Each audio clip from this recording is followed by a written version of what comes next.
So in this video, I'm going to share with you 4 major things that you need to know about your product before you are ready to sell. Come with me. A powerful business coach, millionaire mentor, a multi-talented serial entrepreneur, Africa's most sought-after sales guru, the boss of sales superstars, internationally acclaimed best-selling author, a public speaker par excellence, life and finance strategist, Sam Asiwaju. Welcome back. So in this video, I'm sharing with you 4 things you need to know about your product or service before you're ready to sell. So number 1, know about what your product is and what your product does. See, these 2 things about your product are the most important foundation you have to lay about any kind of product or service you're trying to sell. When we're talking about what your product is, I'm talking about the features, the things that went into producing that particular product, the ingredients, the raw materials, the time input, the intellectual input, all of the things that makes the quality output that you now call your product or the services that you're rendering. But note this, most of the time when you try to sell a product based on the features of the product, you put off the customer. Why? Customers don't care what your product is. What they care about is the benefit they can derive from your product, and that is what your product does. So we're talking about the benefit of your product over the features of your product. So you need to understand what are the features of your product. You need to know it, because I usually say one of the things you need to know to be able to sell ice to Eskimos is to have a better understanding about ice than them. So if you know so much about your product, it's very easy for you to be able to sell it. But beyond that, you need to understand what are the benefits of your product as it relates to each class, category, and demography of customers you're trying to reach. So your market segmentation is what determines the kind of benefit you will pitch anytime you're trying to talk to a prospect or a potential customer, as it were. So know about what your product is and know what it does. Know about the features of your product and know about the benefit of your product as it relates to each of the customer you're trying to talk to. So number 2, you need to understand the brand that drives your product. Now, I like cars a lot. There is a difference between Toyota and Bentley.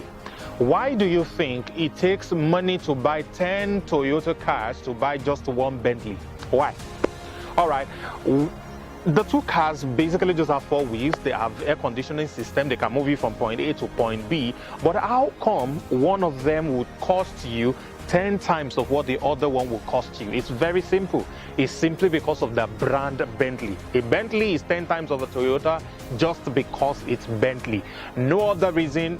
Sometimes the Toyota has some more technology that the Bentley does not even have. All right. But because it is Bentley, that's just it. So it's about the brand. So what brand is supporting the product you're trying to sell?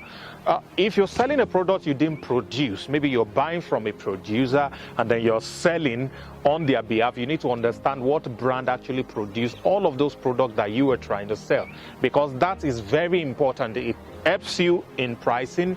It helps you in value delivery when you're trying to talk to a customer. So it's very important that you think about that. Number 3, I want you to think about exactly what you're selling. What product are you selling? That's the number 3 thing you need to know about your product, because most times it's not about the product itself.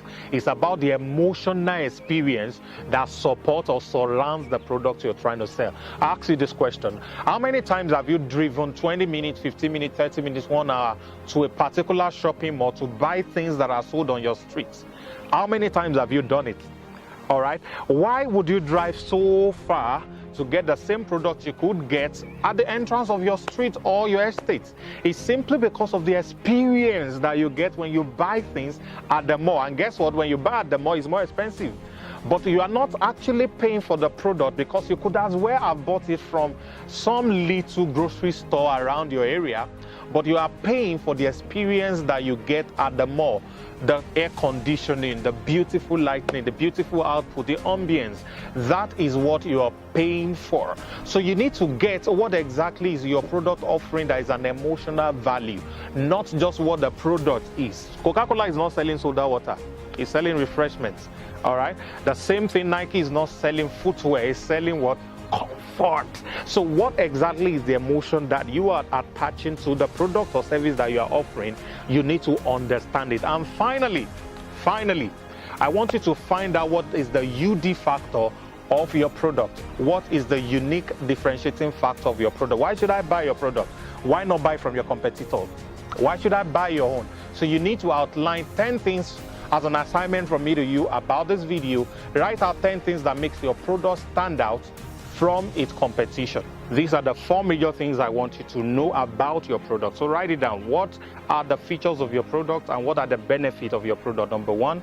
Number 2, what is the brand that drives your product? Okay. Number 3, what are you really selling? What is the emotional value your product is bringing to the market? All right.